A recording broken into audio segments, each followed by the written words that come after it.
Welcome back to Derry Public Radio. Reporting from the basement of the Derry Civic Center, this is Sam Alexander with the news. In weather, record snowfall has many listeners reporting being snowed in until conditions improve.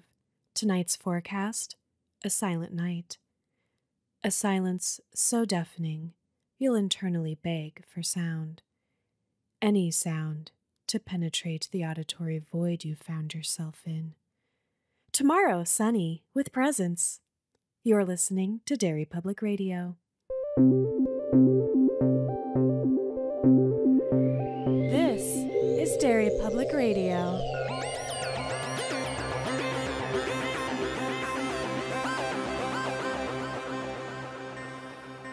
Welcome back to Derry Public Radio, a bi-weekly Stephen King book club podcast. I'm one of your hosts, Sam Alexander, alongside Joshua Kahn. Hey, everybody. And Benjamin Graham. Merry holidays, constant readers. And today we are having our annual Merry Derry Christmas. And like we do every year, Josh is cheating because he gets to organize this and decide how to torture us, and he gets all the knowledge. Take it away, Josh. I feel like I resent cheating as part of what I do. More like facilitating is what I'm doing. So just to reiterate for all of our listeners, we're sticking to, unless the question specifically mentions it, to the books and things that we've covered this year. Because of the world we live in, that list is much shorter than it was last year. So for this year's episode, we are covering Firestarter, Outsider, Kingdom Hospital, Tommyknockers, The Colorado Kid, and Needful Things. Okay. I remember most of them. Yeah.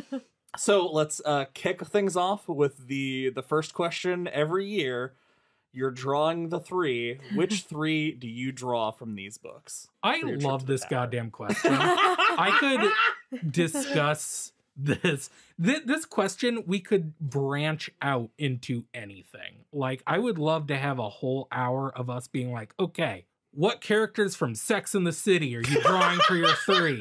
Yeah. Oh my god. Or since I've never seen Sex and the City, I might as well. The Gilmore Girls. Of course, Gilmore Girls. Of course.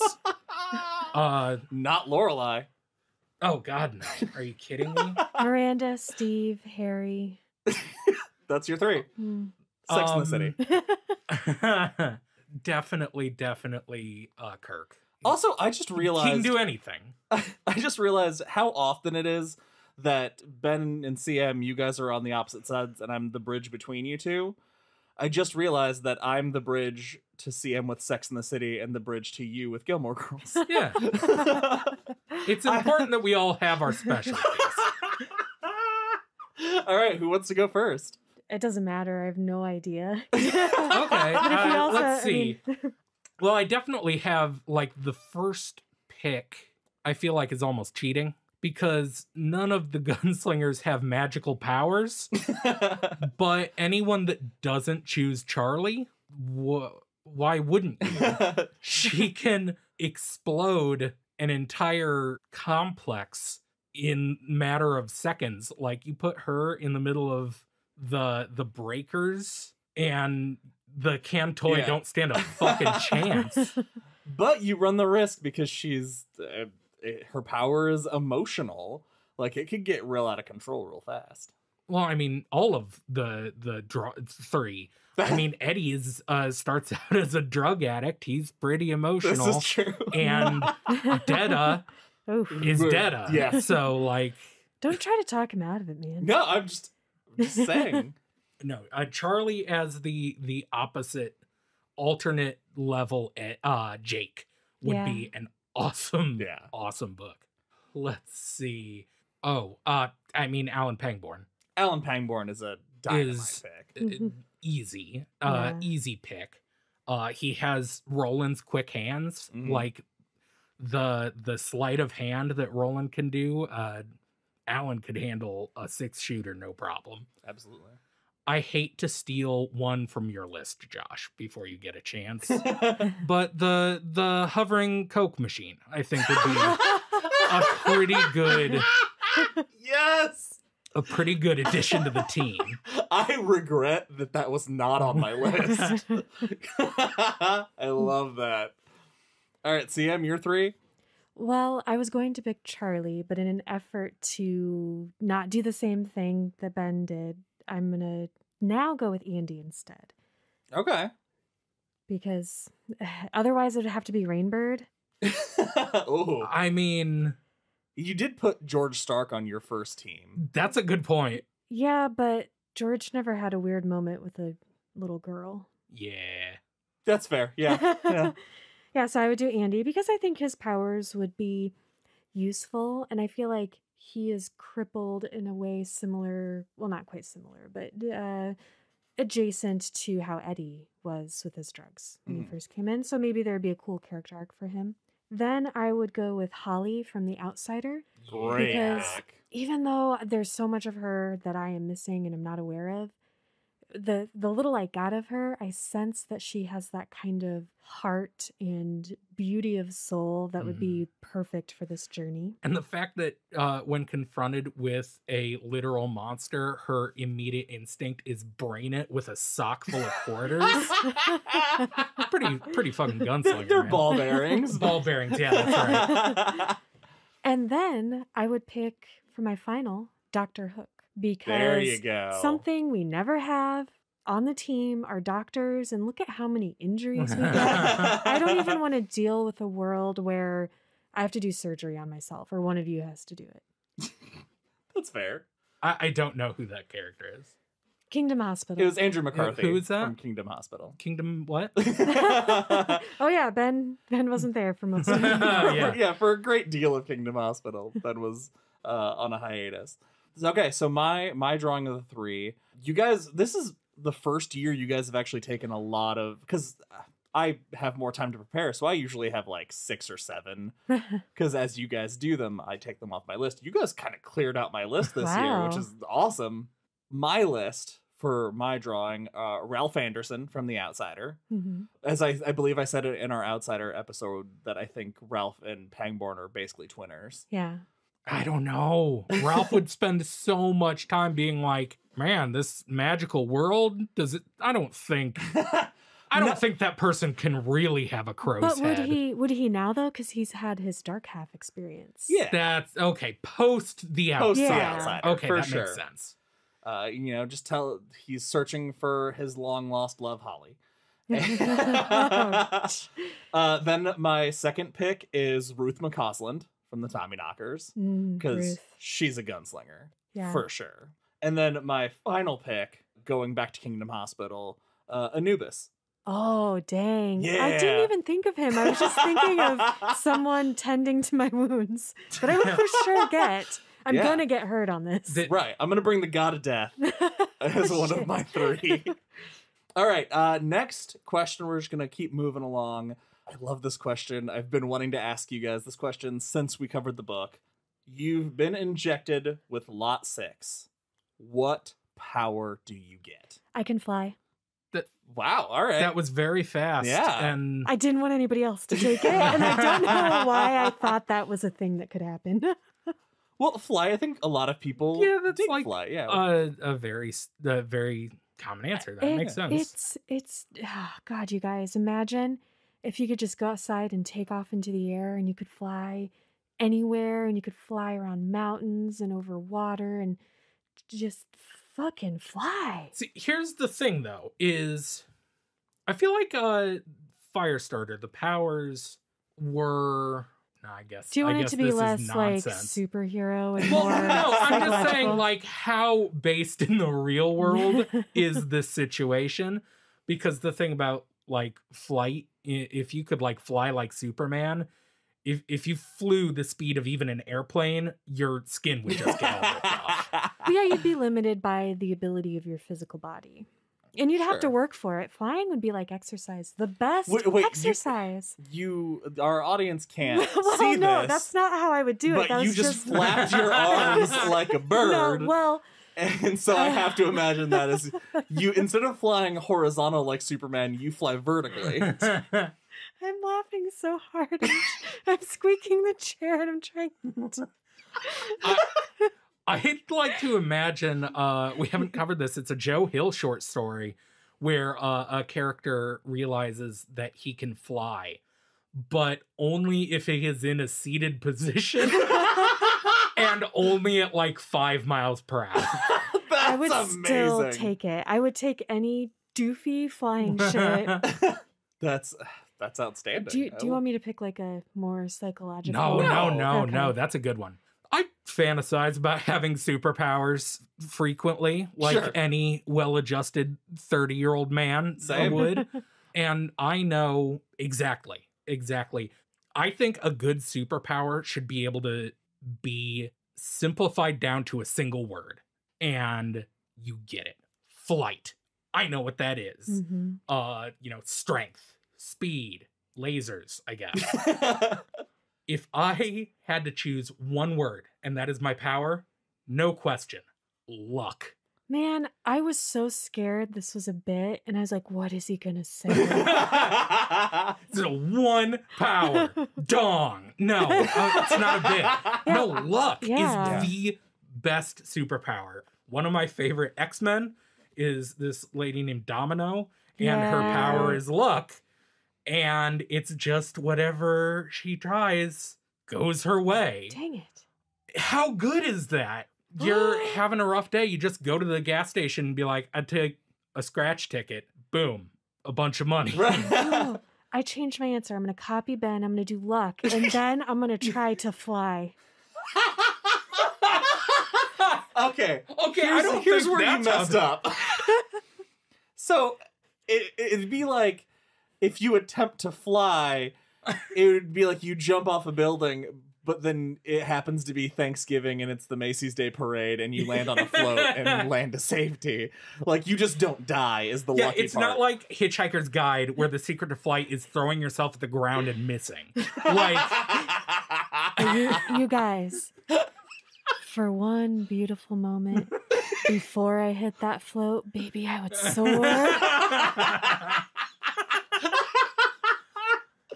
Oh, that's amazing. As you jump off a building, flapping your arms wildly. Okay, that was... never mind. Sure. I love that pick because I was just having this conversation the other day about superpowers because I'm also a well-adjusted 30-year-old man and had the discussion... I don't know if I've even talked to you about this, Ben, that there are theories that the Joker, who's known for not having any superpowers... his power is infinite probability. He doesn't actually calculate it.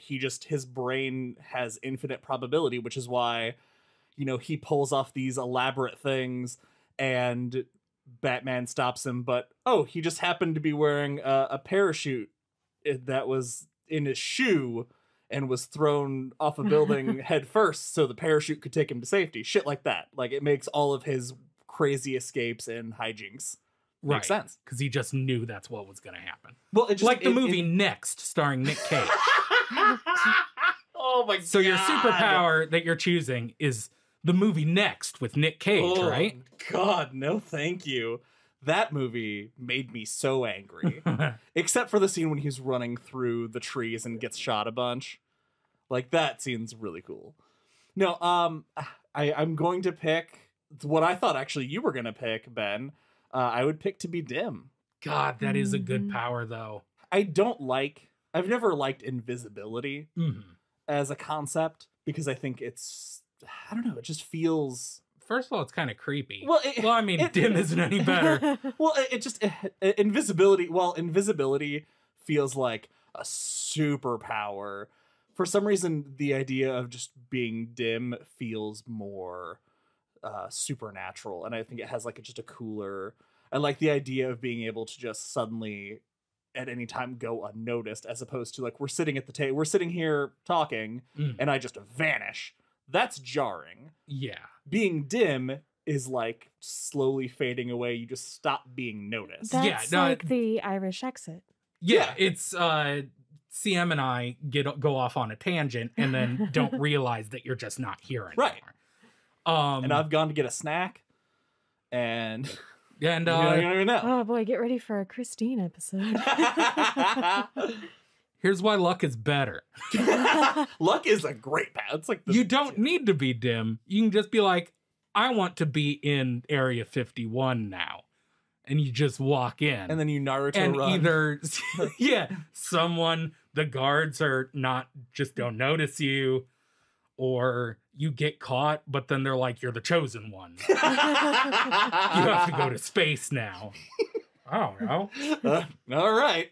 It seems like a lot of responsibility, being the chosen one and all. Well, if you're lucky, you don't have to do anything. See? Oh, you got me. No, that's dynamite. All right, guys, it's time for one of my favorite games, the rounds of Would You Rather. So we're gonna start things easy. I'm gonna go to Ben first on this one. All right. Would you rather work for the shop or Leland Gaunt? Oh boy, that's tough. Yeah. That's a very, very hard question. First thoughts. Leland Gaunt, you are going to die. And probably go to hell. And you can't quit. Yeah. More than likely, you are going to die within a week. Because he doesn't stick around long enough. And he doesn't seem like the kind of person to keep a Renfield around, you know? That's true. You're not going to end up being his, the Bartlett. Straker. Yeah, Barlow and Straker. Yeah. Barlow, my bad. Bartlett. No, yeah, you're not going to be his President Bartlett. Hold on. The actual makeup of the vampire in the movie, the name of that is Bartlett. Wait, what? That's... Okay, he's Barlow in the book, but when he looks doofy, he's Bartlett. It's a different character. Yeah. I get you. That's not great. I don't like the idea of being weird human skull in a briefcase. Sure. Working for the shop, that's a career, you know? The problem is you're still going to go to hell because they're evil as shit. And my severe anti-government beliefs are really pushing against that. I guess I'd have to go with the shop in the hopes that I could somehow sabotage it from the inside. Because remember Rainbird like just hacks into their computer system like it was nothing? Yeah. It seems like they're not super on the ball. So I feel like I could do something to bring them down from within. All right. And not get eaten by the devil or something. Yeah. Sam? Oh, yeah, I say the shop too. My hope would be that I could retire without incident. You just want to be a stooge. You're the front desk lady with the gun in her drawer? Yeah, that's a good job. Yeah. Yeah, I get away before everything goes to hell. And I know some things, and maybe, like, I, whenever possible, was super nice to all the prisoners. So if I run into one of them later, I can be like, oh man, I'm so glad that you got out. And they can be like, you're always nice to me, not going to kill you. And then maybe we could team up and have adventures. That's how my career goes. Can't poke a hole in that logic. Yeah, there's really just, it comes down to, there's no plus side to working for Leland Gaunt. The shop, you at least probably get a 401k. Leland will hurt you and fart on you and... Wait, what now? He really likes stink bombs, and I just feel like if you worked for him, every time he walked by you, part of his like evil presence thing would just be that he farts. And it's really bad. Interesting. Do you think the stink bombs from Needful Things are Leland Gaunt's farts? Hold on. Yeah, Let's discuss this further. Answer the question. I wouldn't put it past him. He's just a box of his farts on a timer. The fact that there was not a scene in that book or the movie where Max von Sydow is just squatting over a weird box for a while and just like... Well, there is an hour-long version. That's right. We haven't seen. So here's why I'd work for Leland Gaunt. Of course you would. I love chaos. And I feel like if I was, the Needful Things assistant manager, because I assume that's my title. You've already... Okay. Yeah. Well, I'm not Nace Merrill. I'm not a go-between. I'm not a lackey. I show management potential. And I feel like, I can tell that eternity's just wasted on him, kind of. And if like I was the guy who pitched stink bombs, I bet he would at least take me to the next town or two. Oh, you'd be like, dude, I notice every time you pass me, you fart. You should box that. No, like, I feel like I want... I'd do the internship, you know? I'd go with him and just watch him work, and then hopefully the next town I could be like, as we go through the list of all the people that would take the town to fall apart, then, you know, when I felt comfortable throwing in some pitches and just really, really rise the ranks. Ben. So okay, hold on. Yes. I hope you agree with me that Josh's plan is so flawed. I want to get... Everyone has to retire someday, is what I'm saying. I want to get this straight. That Yeah. And sorry for relating everything back to comic books and nonsense. You're trying to turn Leland Gaunt into a Mr. Mixsplitlick or Mr. Mixelplick? What? What? I don't know. I don't know what's happening. Let me explain.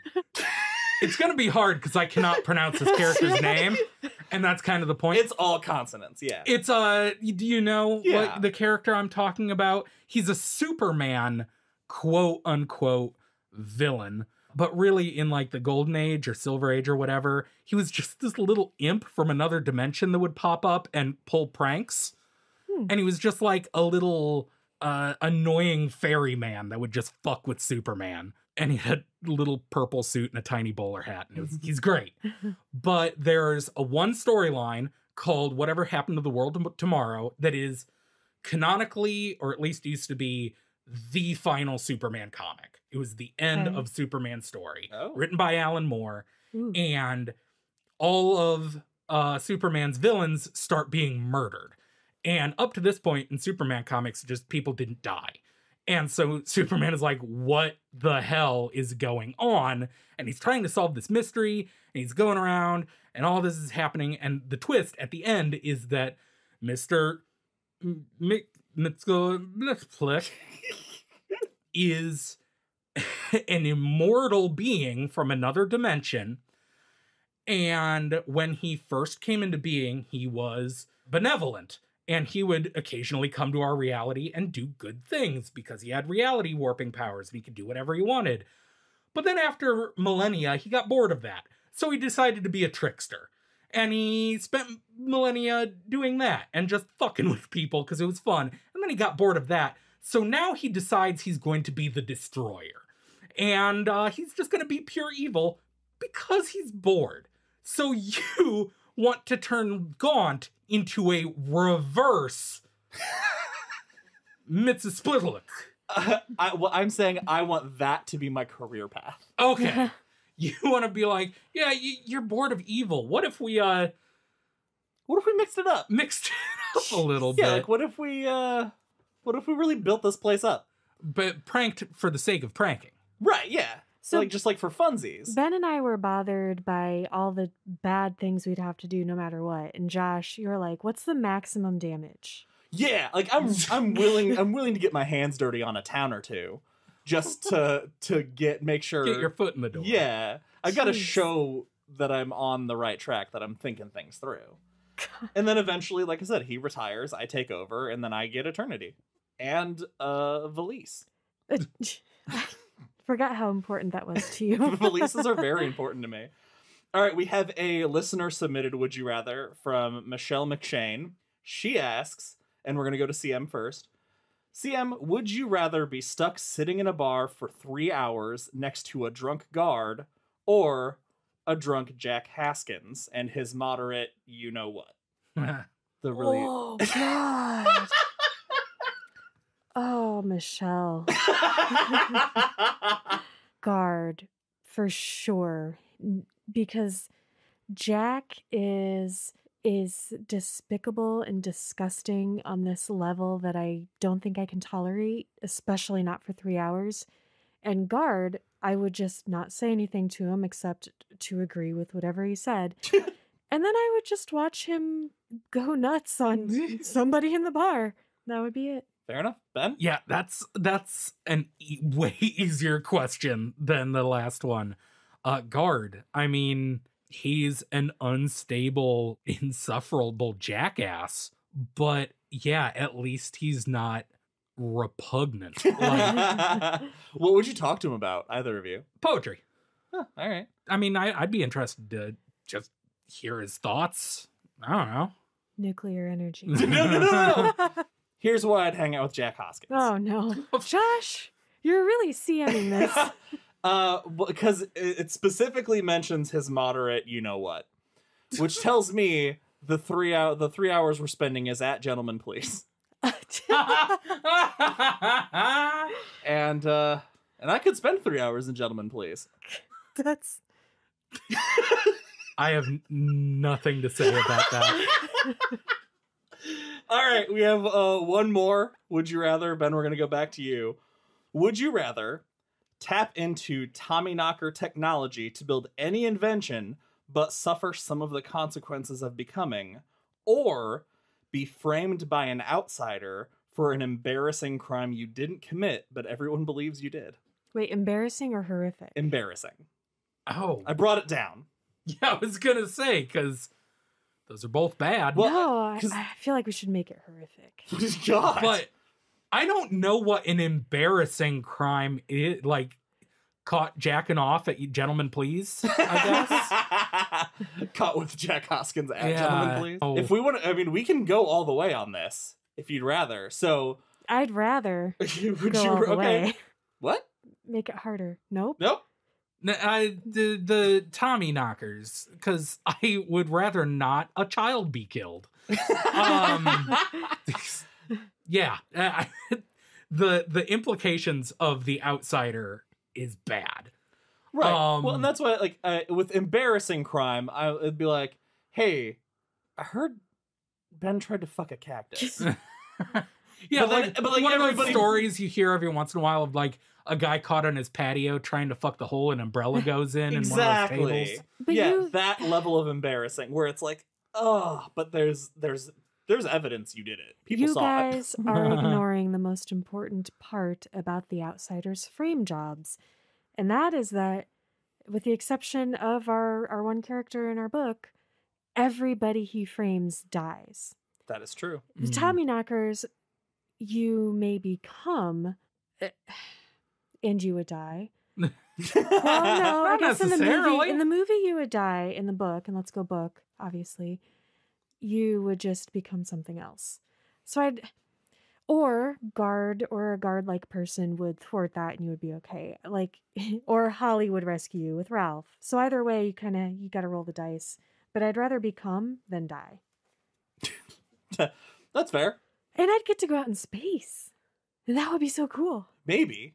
Well, we I'd discussed, either live or I'd become and go to space. Or you do what happened to some of those other planets where you became and then everyone killed each other. Okay, so if the end result is the same, you're gonna either die or something horrible is gonna happen to you. You gotta look at the benefits. There's no benefit in the outsider side. On the Tommyknocker side, you get to cure cancer or something. Yeah, make you awesome get to stuff. make a crazy laser beam. At least you get to Be creative. yeah, you get a creative outlet for a little while. Otherwise, you're just sitting in jail, feeling sad. Yeah. And you die.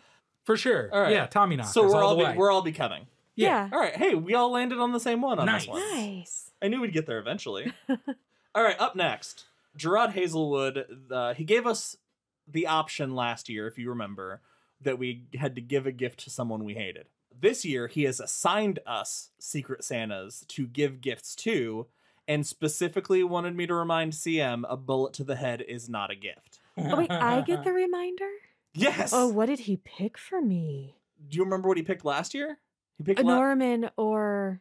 well, as a character you hated, you picked Norman and picked a bullet to the head. And what a creative gift. All right. CM, we're going to go to you first. So your Secret Santa that you're getting a present for, you are buying a present for Charlie and for Bill Samuels. Bill Samuels. The lawyer The DA. from the DA The from shitty Outsider. DA. Oh. Fucking alfalfa. Yeah. Okay, let's go Bill first. I would get him a desk calendar. What would it have on it? Like Just they the have themes. First What thing theme? I saw. And I don't know. I don't even care. I wouldn't even put any thought into that. A desk calendar says, yeah, fuck you. Yeah, it's a solid fuck you gift. Yeah. And then for Charlie, I would get her some mace and a book about strangers. All right, Ben, you are buying gifts for Dr. Brenda Abelson from Kingdom Hospital and Sissy from the Tommyknockers. Okay, so I have no idea who Dr. Brenda is. Is she the one with the creepy that made the googly eyes at the bad doctor? Yep. Oh, but Ben, it gets so much better. She has dirigible breasts. What? He didn't see her. Well, I know he didn't. That's why I chose that phrase. That's upsetting. She also does baby talk with Stegman. She calls him Steggy, and he calls her Mama. Oh, no. And then at the end, though, she pulls us back onto her side because she flips the fuck out like crazy. She claws his face. And she shoots a bunch of rats. Which didn't made like, Sam excited. But... What? So now you know everything you need to know about Brenda. That's all the info you're getting about her. And she deserves Kingdom her Hospital moment. is so much better when it's described vaguely. So, okay, her and who? Sissy from Tommyknockers. Oh, well, she already has a big knobbly vibrator, so what else could you get her? The woman who has everything. Probably some like CBD oil. Like, chill the fuck out. Yep. Good one. For the other one, I guess a latex cat suit because she sound freaky. Yeah, that's perfect, yeah, man. she'd be into it. Yeah. My two, I was given Ruth Merrill and Wilma Jerzyk. Ooh. So because it specifically says Ruth Merrill and not Ruth McCausland, it must be from the Tommyknockers movie. So I would get her a helmet.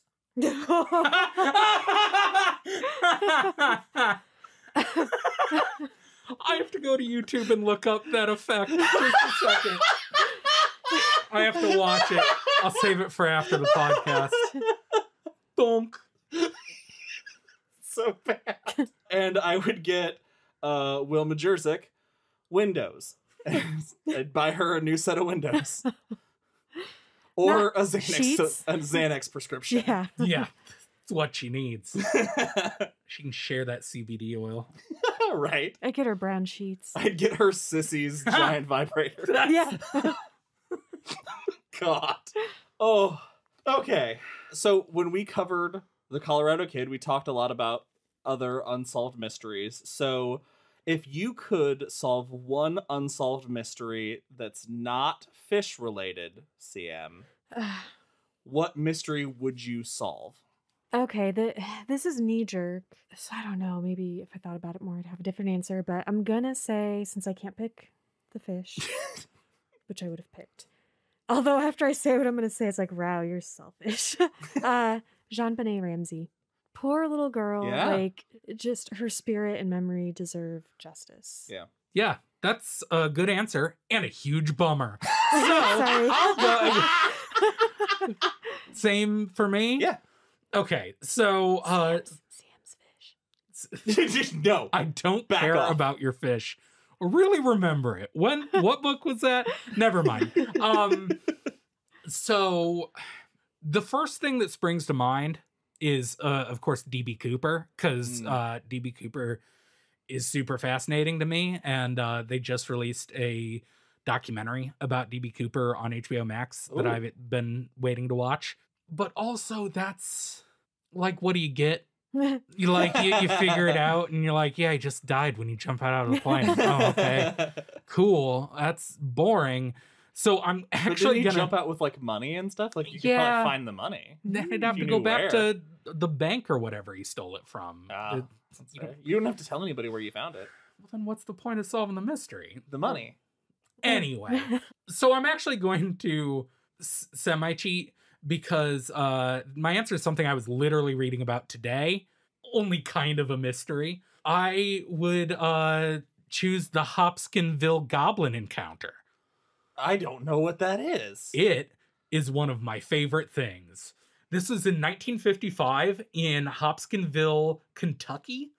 There was a family of hill people and a couple carnies that were just there, I guess. Okay. Sounds like a joke. A bunch of hill people and a couple carnies get into a gunfight with some goblins. They, in the middle of the night, run into the police station of Hopkinsville and say, aliens! And the police are like, what now? And they take the police back to their house, and there is an evidence of a gunfight. And the story is this. They were all hanging out in their cabin or whatever, and a bunch of these little 3 feet tall humanoids with big glowing eyes attacked their cabin. Just like 15 of these little motherfuckers peeking in the windows, peeking in the doors. And this family and carnies fought them off with shotguns. Awesome. The next day, a bunch of people came back and the family had just left town because they said that after they'd gotten the police, and the police are like, I don't know what do you want us to do here, that they had come back. And so they just fled town. The reason this is kind of cheating is it's owls. What? It's, they were all drunk because they were hill people and carnies. Sure, yeah, that tracks. And barn owls were known to live near their cabin. So they got into a gunfight with barn owls? Holy shit. When they saw a bunch of barn owls out their windows, they flipped out and yelled goblins and started shooting at them. What kinds of guns were the owls using? It was a very one-sided gunfight. Oh, damn. So yeah, this is something I have to get to the bottom of. Sure. So you would want to know beat by beat just really what went down. Yeah. Yeah. Can I guess yours? Yeah. Jack the Ripper. Holy shit, that's exactly what it is. That's a good one. I've been fascinated by it for like my whole life. Mm-hmm. And I would love to just know, even if I never told anybody. So maybe I do know. And I'm not going to tell you. Oh, it was you. Ah! Mystery solved. It was during my Leland Gun internship. Oh, jeez. Our next question. The spirits of Kingdom Hospital allow you to turn back time. Would you change any event from your life or someone else's life? If so, what event would you change? Okay, so I missed the... Oh, the end of Kingdom Hospital, they go back in time.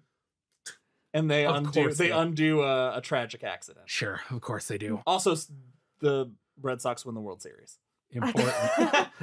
Does it just change events inside the hospital? No, it affects everything. World, yeah.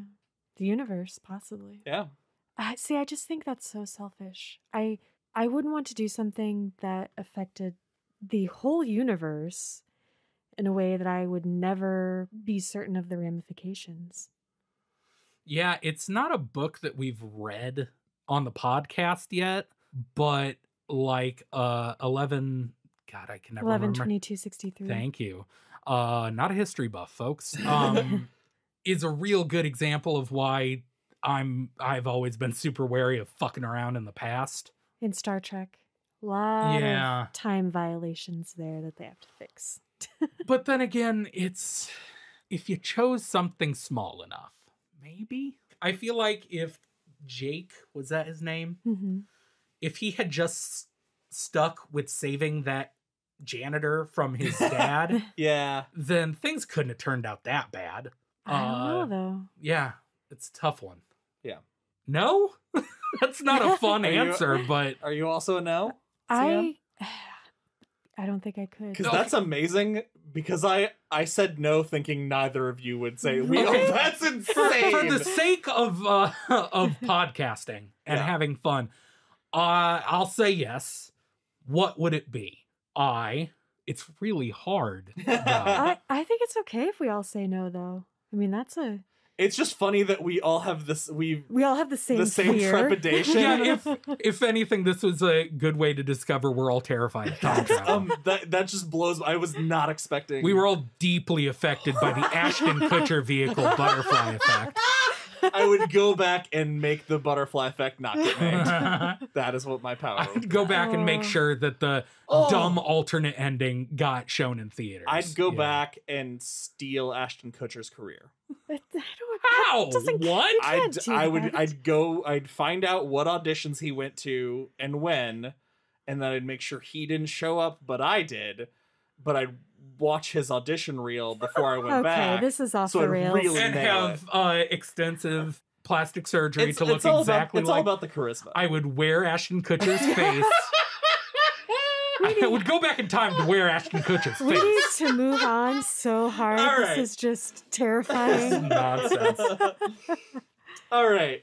This is a fun game, I think. We'll find out. So it's a two-parter, but I'm only going to give you part one. So I'm going to go to Ben. I'm going to go to you first. You've walked into Needful Things, and there's one item that catches your eye. What is the thing? Not what it does, but what is it? Ah, damn it. Because I was just going to be like, I don't know, a piece of paper that gives me a big old hog. I don't know. Something funny, at least. Okay, a single thing. What is something, a thing... This, like, amazing, cool that I have thing. always wanted?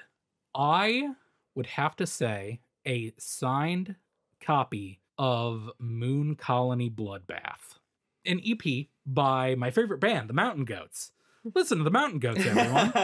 That is a rock opera, kind of, that tells a story of how this guy who works at a secret installation on the moon that harvests people's organs. Anyway, it's incredibly rare. They only printed like 1,000 copies or something. It's incredibly, incredibly rare.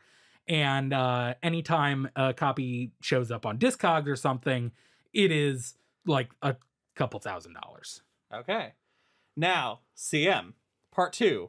What happens when Ben plays this record? Or when he holds it? I don't know if he'd play it. Would you play it? Oh, yeah, I think I'd have to. So what happens when Ben plays that record? Sorry, I was just like trying to figure out what item I was going to pick. And, okay. Yeah, try listening. Jesus. Play my games. I was also listening. Damn. That was aggressive. It was very aggressive. Okay, Ben, when you put the record on, when you go to listen to it, Girl played my favorite song. It is. I go on, let my hair down. It is country Christian music. Well, little do you know. Oh no. The Mountain Goats have been called a country Christian band for people that do not like country or Christian music. That's hilarious. Ben. Yeah. I have to confess something to you. I haven't enjoyed the Mountain Goats that I've listened to. That is completely fair. No, they are not for everyone. Okay, it would be something. Have you tried being sadder? Oh. I know. This is a sound that it would make. Okay. So the music's all correct, but all of the singing. Little do you know. Mountain Goats vocals are just like that. No, my favorite part of the Mountain Goats is their lo-fi era, in which tape hiss is a large part. So that sound is very soothing to me. Okay, well, when you put the record on, Girl play my favorite song. Yeah. I go on, let my hair down. Also, usually it's something good that happens when they use it. All of yours have been just nightmarish. Right. Yeah. Wow. You would be transported to a concert, and you would be the only one there except for all your favorite friends and family around you, and the concert would just be for you. Hell yeah. Nice. Now we're talking.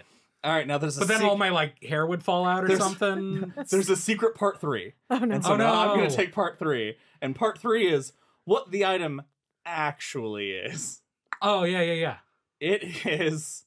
I thought I had more time to think about this. You had a lot. I did, and then I... riffing for a bit. When other people see your record... I don't remember the name of the band, but it's just it's Chumbawamba's single Tub Thumper is what people see. You have an autographed Chumbawamba album. Well, little do you know. John Darnielle of the Mountain Goats was the lead singer of Chumbawamba in the 90s. And this has been Two Truths and a Lie with Mountain Goats edition. All right. So that is the 3-part rotation this goes in. Okay, So I like this game. Now, CM, what is your needful thing? Mine is a one, because Ben took signed book. He took something signed, and I was going to do signed book, and I want to kind of deviate now. A 1/6 scale articulated figure of Data from Star Trek TNG. It looks like my Picard, but it's Data, and they haven't made it yet, and I want them to. That's actually really cool. Thanks. Like a prototype action figure, like that doesn't exist in the public. Yep. It's cool as hell. Yeah. And a tiny Brett Spinner that lives in your house. Right? I have Jean-Luc. And whenever you hold this Data doll, It's not a doll, Josh. This Thank you. Data collectible replica, Thank you. it gives you a not encyclopedic, a 100% perfect recall of any and all Star Trek episodes, moments, that it just, any moment you want to experience, it's right there. An ability CM already has. And Ben, like what is that. it really? I'm excited because it's not Oh, no. it's not a figurine of is it Brett Spiner? Spiner, yeah. It's not a figurine of Brent Spiner as Data. It's a figurine of Brent Spiner as President John Adams in his stint in the Broadway recreation of 1776. Well, oh my god! little did you know, I already have that action figure. That is... He's really good, guys. He can sing. my God. Like, He's amazing and everything, I feel like. That would be okay. It'd just be very confusing when it's like, that's in with all your Just Star talking Trek about Star collectibles. Trek. Yeah. Oh, so that would drive me nuts, actually. it It's has a like, little pull string in the back that just makes him say, "Sit down, John." Which doesn't make sense because he's John Adams. Why would he say, "Sit down"? He's talking John? to himself. Do He's we trying to get- calm himself down. Do we get to ask you your needful thing? Yes. Mine would be like a beautiful ornate chess set. Ooh. When you sit down to play it, you are playing against all of the great grandmasters of the past. Your Gary Kasparovs, your Magnus Carlsens, your third chess player. And Nailed you it. win every time. Oh. But what other people see when they watch you do this, it is still a beautiful, well-crafted, carved chessboard with amazing pieces, but they're all made out of frozen beef. And so as you play them and they start to get warm, they fall apart and then they eventually start to smell really bad and you can't smell it. Oh, that's awful. I'm worried about your brain, Siam. That was... I'm glad that you made it beef instead of like chicken so I don't get sick. That's like a fucking David Lynch short film. Well, it's Christmas. I've been watching a lot of horror movies. Sure, yeah. All right, it's time for, I know both of your favorite section, the rounds of Merry Fuck Kill. Of course, this is tradition. CM, Why? your Merry Fuck Kill selection, Dr. Stegman, Ugh. Rainbird, Ugh. and Jack Haskins. Oh. I would have to kill Jack because I can't do any of those other things with or to that guy. Yeah. And bad skin. And bad skin. He's so gross. He sucks. He makes my soul crawl. Ooh. Okay, and then I either have to marry or fuck Stegman or... Come on, this is an Stegman or easy Rainbird? choice. Stegman or Rainbird. Okay, I feel like I'm going to have to marry Stegman because he's a rich doctor. And I also think he's into some weird sex stuff that I wouldn't dig. Rainbird, I feel like he's probably had one-night stands and he probably doesn't kill you most of the time. That is fair. Also, are you under the impression that if you're married to him, you don't ever have to have sex with him? I mean, nobody has to have sex with anybody except for in this game. Because fuck Because fuck is an option. Yes. I'm never fucking the ones I choose to marry. It's not. That's fair. Marry and fuck and kill. I assume that if you're married to them for the rest of your life, that's the implication. It's so loveless, Josh. Oh, all right. No one can love Stagman. Loveless, Ben. Oh, that was you have three very. You'll see why that segue is applicable.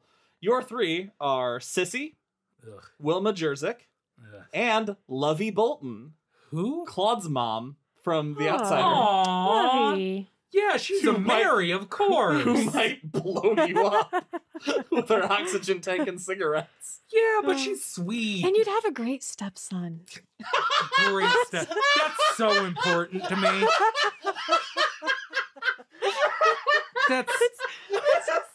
I've always said,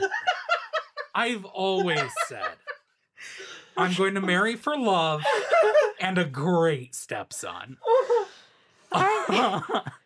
Okay, whatever, you guys. Okay, so Sissy and Wilma. They seem so similar, but they're not. True. So here's my answer. I kill Sissy because she is incapable of orgasm. So what's the point? Maybe you would change that, though. Grim, she has them. I'm not risking my ratio. I'm not risking my my reputation. Thank you. On that. You don't want to give someone a grim orgasm? Grim and joyless, as she described them. Oh my god. Amazing. And Wilma, I will fuck because she would be so mad at me. That it would be a turn on? I don't feel like saying anymore. She'd be real mad at me, you guys. Moving on. All right, and the look on Zio's face is so upset. I love Christmas. I love Christmas so much. I will never know if what I'm imagining is worse than reality. Oh, that's the beauty of Christmas. What a stupid game. So we gotta come up with one for you, right? Well, is that how we always do it? Unless I have another one that was sent to us by listeners. Okay. Okay. So I'll take this one. At Danny Blackfire on Twitter sent in Mary Fuck Kill, Danforth Keaton, Ace Merrill, or Leland Gaunt. So I got the Needful Things edition. I'd kill Buster. I would kill Buster with a hammer. Yeah, in his own garage. I'd fuck Ace Merrill because Kiefer Sutherland. Oh yeah. Ace Merrill fucks. Ace Merrill fucks. You wouldn't. And I'd marry Leland Gaunt so I'd finally be a partner in the company. And you'd have a great stepson. Which is what I've always wanted. I've always said I'd get married for business, love, and a stepson. I feel like this was all elaborately built upon that one question so that you could circle back to it. Nope, that just came to me in the moment. You wouldn't polygaunt? What? Oh, no. No. I mean, I'd let him undress me like that on the wedding night. Just gingerly with his fingertips. Very creepily. All right, I'm bringing this question back from last year because I really loved it. Best, worst / favorite death we've seen this year. I feel like we've seen some pretty good ones. We've seen some pretty good ones. I'll go ahead and go first because we've already kind of talked about it. Flying Coke Machine. Flying Coke Machine is my favorite death we've had this year because not only did we get it in the movie, which I was very happy about. I mean, we kind of got it. So I'm glad it came back there. But just as I read it, the image of this Coke machine just running down a dude made me laugh so hard. And I love it so much. I'd have to go with Wilma and Nettie showdown. Good. Yeah. It was just so bonkers. It's so extreme and kind of out of nowhere. I mean, you see it coming, but you don't see the savagery coming. It's a good choice. Okay, my favorite death, I think, has to be the chickens. Just a bunch of chickens blowing up in the middle of a yard. That was pretty amazing. Pretty good. And what was also a great action scene, just added to the greatness by exploding chickens. Awesome.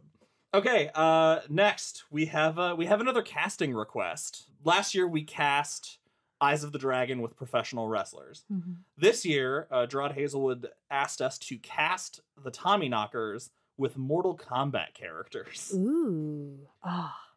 Everybody's Sindel. No, everybody's Melina. No, everybody's Melina and Sindel. And Reptile. You don't know how casting works, do you? The real problem I have with this, because last year I had trouble because I don't know a lot of wrestlers. This year, I know my Mortal Kombat, but I remember like 3 characters from the Tommyknockers. It was not long ago that we read that book, and it's already completely gone. But I do have the perfect casting for our first character. Go for it. Yeah. Guard is so easy, you guys. He's Bo Rai Cho. Yeah, absolutely. Bo Rai Cho, whose entire fighting style is being drunk as hell. And vomiting acid, basically. Bo Rai Cho, no question. Absolutely. I got one. Okay. Bobby is Christopher Lambert's Raiden from the movie. Okay.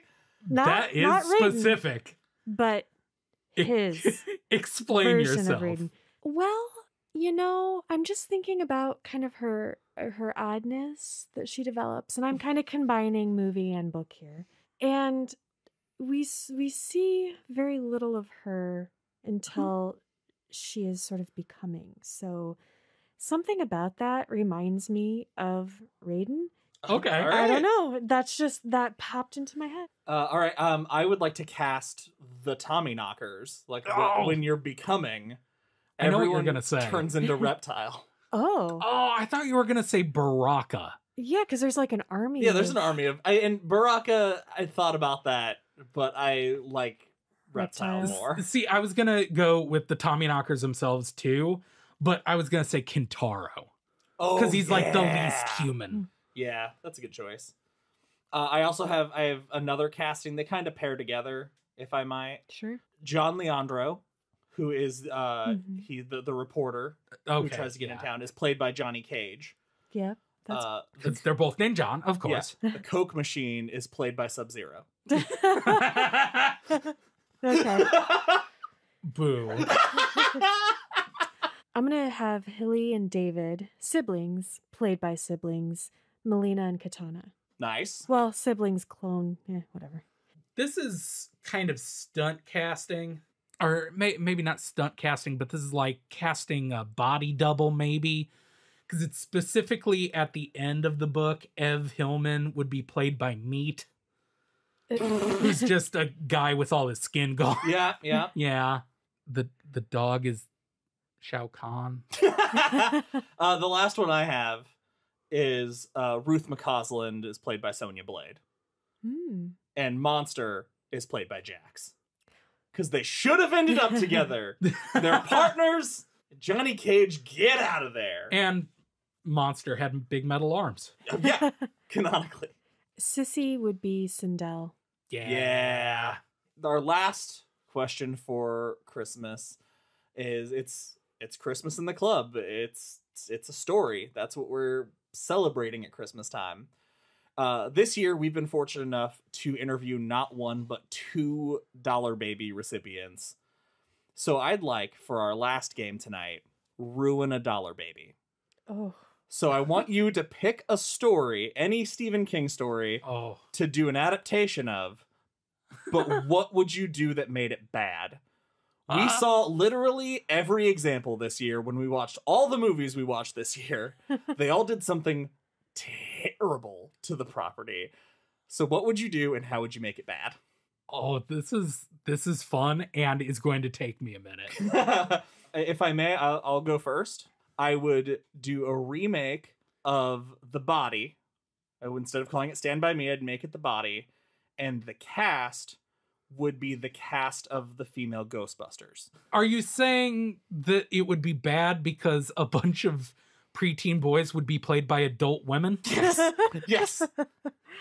That's more acceptable than... Yeah, because I thought you were doing a weird misogynistic thing from like 5 years ago. Nope. Oh, it's just... Okay, that is pretty funny. Then. But they're all them as grown adults playing that age. Like, they are all fully committed. That would be great, man. I'd watch No, it. it'd be terrible. I'd watch it. Okay. But I would watch it because I watch anything Kate McKinnon's in for my whole life forever. See, the thing is, I know how to ruin, and by ruin, I mean make 1,000% better. In my opinion, at least. Any of them, but I'm trying to think of which story would be best. And the first one that pops to mind for some reason is, what is it called? It's a short story. It's called I Am the Gateway, I believe. Is it the one with the eyeballs? Yes. Yeah. It's a short story out of Graveyard Shift, maybe. Yeah. About this guy who goes into space. They go into space, I think. I don't remember how he gets... I'm pretty sure Yes. they are astronauts and they orbit Venus. And then they come back to Earth and he has these eyeballs growing out of his hands that he can see through, but he knows that something else sees through. It would be really hard to adapt anyway because it's basically just a guy telling the story. But I want to see it directed by Tim and Eric.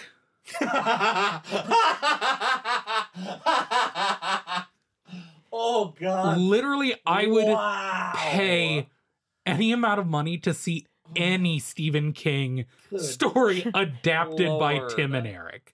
That's nightmarish. Exactly. Yeah. It would be so... I love anything that is that level of surreal. And taking something that's already very surreal from King and putting it in their hands would be chef kiss. Sam? I would do Rose Matter. And to just ensure that I shit all over it as hard as possible, first off, no practical effects. All CGI. Oh. And there has to be something wrong with production and the studio interfering a lot. So it's not just one company that does the CGI. It's like 2 or 3. Because maybe a really good company starts it. And then we have to like quickly wrap things up with a cheaper company that doesn't know what they're doing. Here's another thing. PG-13. Oh, absolutely. Yeah, it's a PG-13 horror movie, like big studio, shitty PG-13 horror movie. And the soundtrack is not this moody, spooky, maybe synthy score. It's just all whatever is current pop rock. Oh. CM wins. CM wins on a terrible, terrible movie adaptation. And that is it for this episode of Derry Public Radio. For Joshua Kahn and Benjamin Graham, I'm CM Alexander, wishing you a Merry Derry Christmas.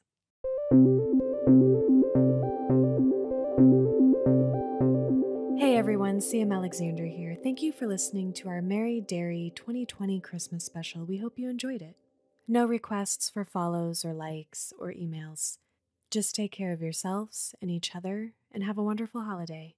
See you next year. Goodbye, listeners.